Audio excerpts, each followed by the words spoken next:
This is the BMW CE02. We are finally seeing it in the flesh. And I gotta admit, it looks fantastic. It looks so minimal and yet so classy, especially with the floating seat, the golden forks, the big fat tires. These are like 14 inches, but you have like a 120 section front, 150 section rear. Looks really, really good, especially in this Highline edition.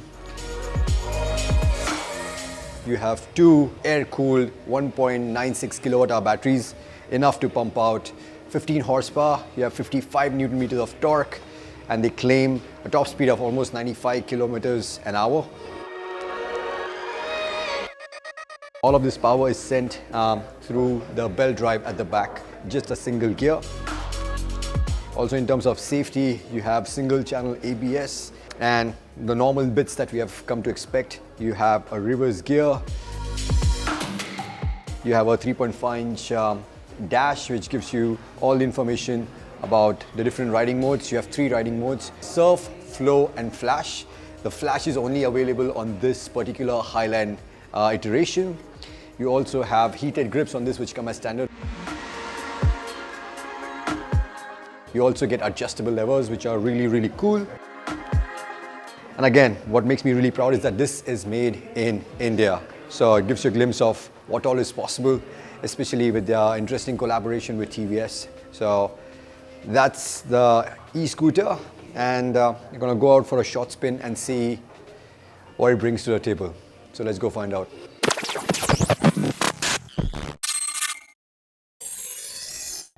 So right now, flow state, it's still quite responsive.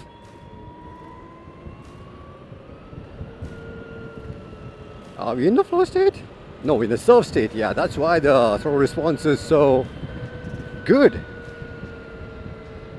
And you also have the help of some amount of regen. I like the brakes are good. You have single channel ABS, you have braided lines, pretty big disc at the front, and fat tires. So all the braking support and the grip you require. Wow, look at this thing go. It's so nimble, it's so agile.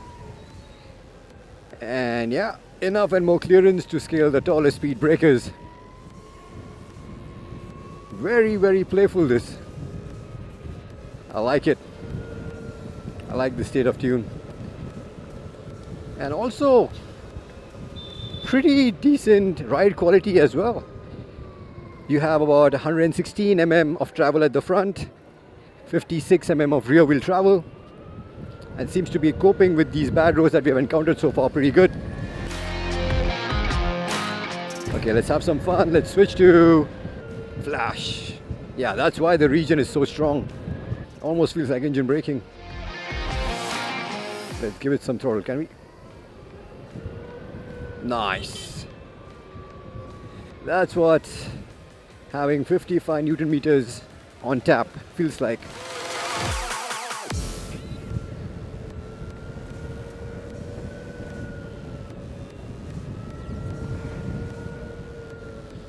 Wow.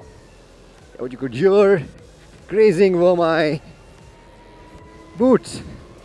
That's how much you can lean this thing confidently. And for the sake of journalism, I think I should also try the flow mode. See the slowest mode. Yeah, you can see the difference. It's not as responsive, but, and yeah, also no regen. So you have to rely on the brakes. Yeah, I don't mind this at all. I think even in the flow mode, you have a good amount of torque available for those quick overtakes. You're still going 60, which is not bad. I think the claim top speed is about 95, which I'm pretty sure, looking at how this thing is accelerating and how light it is, will definitely go. About the range, I'm not so sure, especially if you're going to be riding in the flash mode. For that, we'll have to ride this a little bit longer and test it comprehensively to give you the exact figures. But what I can assure you is this proved to be a lot more fun than I thought it would.